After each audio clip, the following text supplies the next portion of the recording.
สวัสดีจ้ามาจ้ะ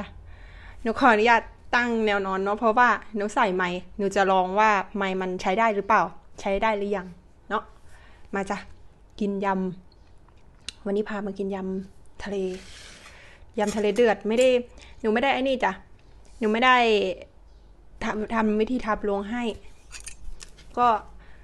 เดี๋ยวถ้าเกิดว่าได้ทำอีกเดี๋ยวจะลงไว้ให้นะจ้ะมาจ้ะ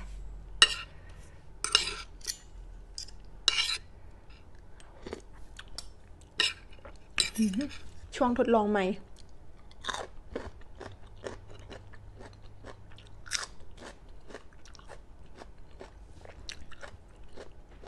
มีกุ้งมีปลาหมึกแล้วก็มีปูม้า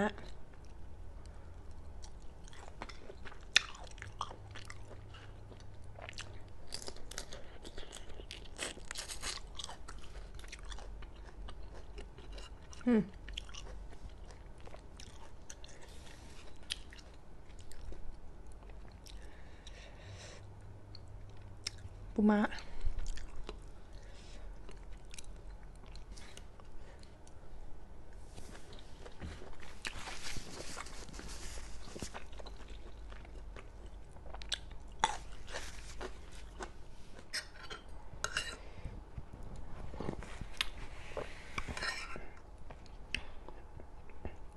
หอมจ้ะ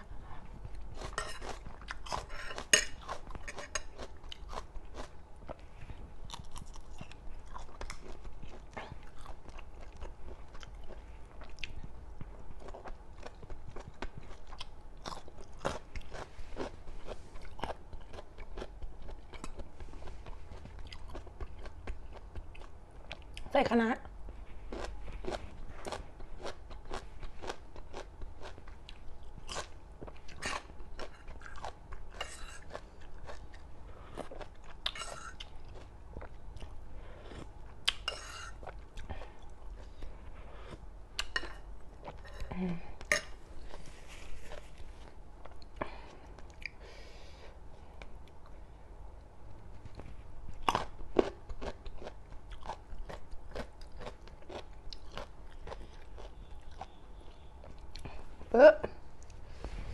ยางมัดผมรุด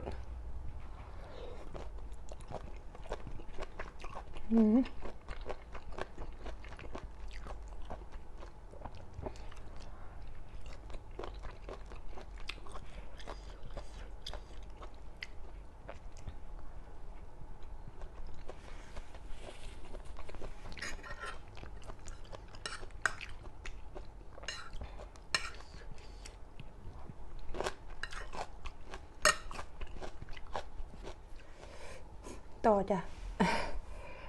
แปลวยางรัดผมมาไหม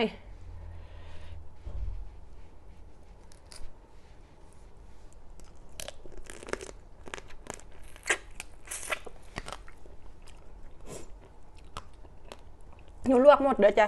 ปูปลาหมึกกุ้ง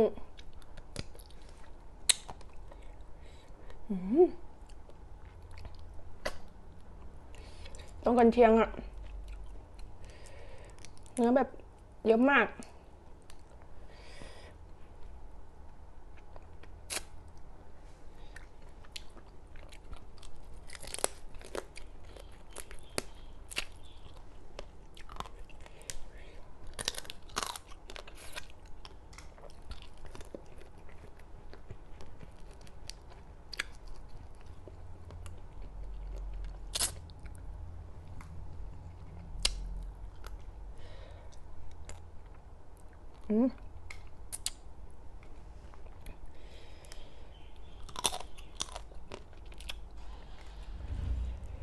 ปูลวกกับปูสดนี่มันรสชาติมันต่างกันนะจ๊ะ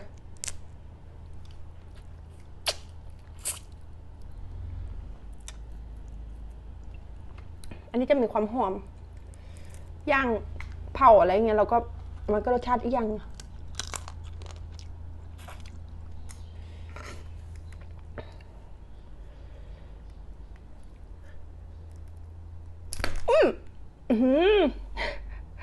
กระเด็นอันตรายด้วยเนี่ย กินใกล้ๆแบบเนี้ยอยากจะหักแบบว่า ให้เห็นกันเชียงไหม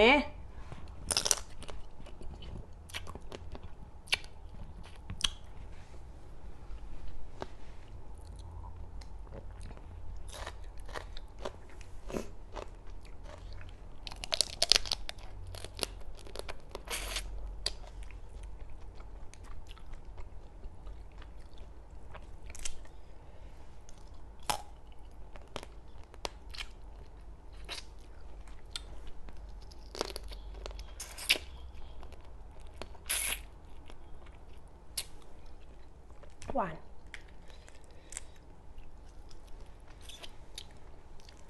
ถ้ายำแบบสดๆต้องใช้ปูตัวน้อยๆจ้ะ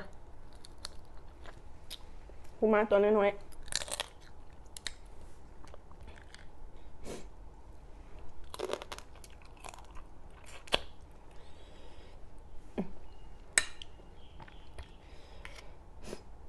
ข่าไว้ก่อนเนอะได้เห็นทีหลัง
เห็นแล้วก็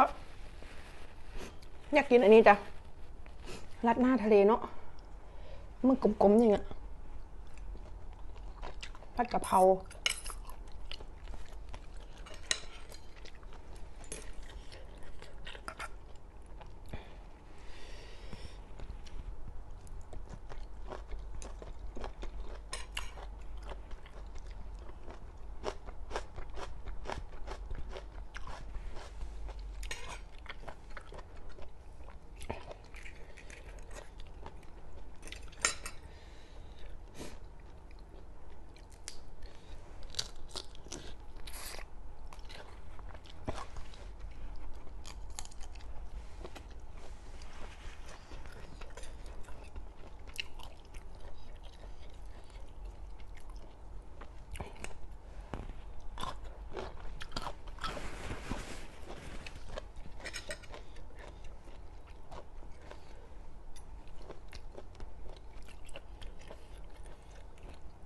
ยำคะน้ากุ้งสดอ่ะอร่อยจ้ะ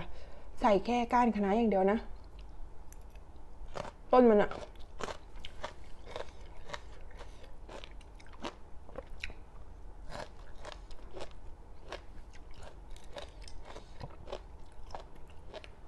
ต้นก้านแบบนี้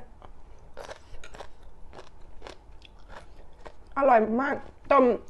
ลวกเสร็จแล้วก็เอานอกน้ำเย็นเลยจ้ะกรอบได้ต้นคะน้าดิบแล้วปอกแล้วก็แช่น้ำแข็งกินอร่อยมาก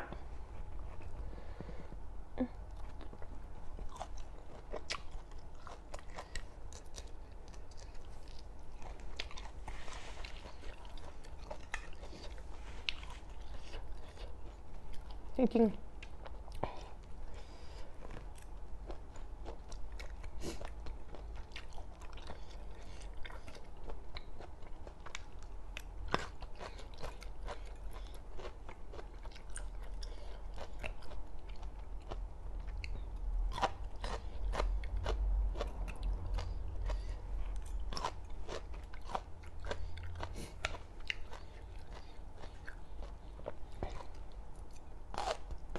อ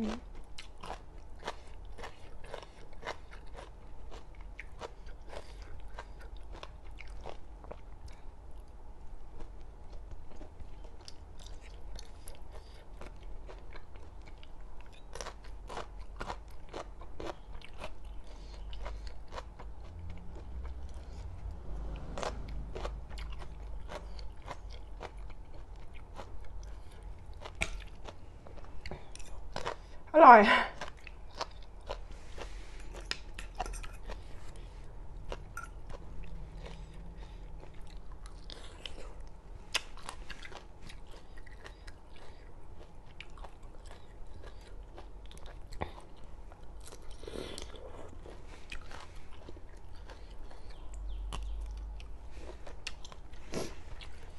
เดี๋ยวลองเช็คไมค์ก่อนจะว่า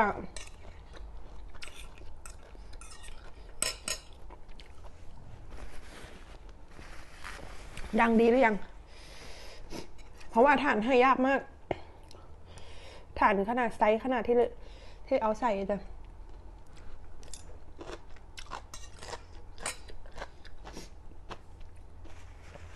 เราแรกไม่รู้ว่ามันต้องใส่ถ่านด้วยไงคือมีหน้าที่ใช้ก็ใช้อย่างเดียวไม่รู้ว่าจะต้องใส่ถ่านด้วยจ้ะไปแล้วจ้ะอิ่มแล้วจะมาเห็นกล้ามปูต่อแซ่บสะใจถ้าคลิปนี้มองผิดทางผิดด้านก็ขอโทษขออภัยด้วยจ้ะเพราะว่าจะลองใหม่ไม่ได้ใช้ขาตั้งเนาะไปแล้วจ้ะก็จะมันกันจะเจอกันคลิปหน้าก็จะมาเจอกันมืดๆแบบเนี้ยทุกวันแต่หนูอาจจะเป็นทำคลิปแบบอัดคลิปไว้แล้วก็มาลงทีหลังมันไม่ใช่แบบว่าอัดลงทุกวันนะจ๊ะไปแล้วจ้ะขอบคุณหลายๆจ้ะขอบคุณทุกท่านทุกคนที่ติดตามหนูเนาะแล้วก็ยังอยู่เหมือนเดิมขายของเหมือนเดิมจะมีอะไรก็ทักแชทกันมาได้เนาะจ้ะไปแล้วจ้าเจอกันกันจ้ะ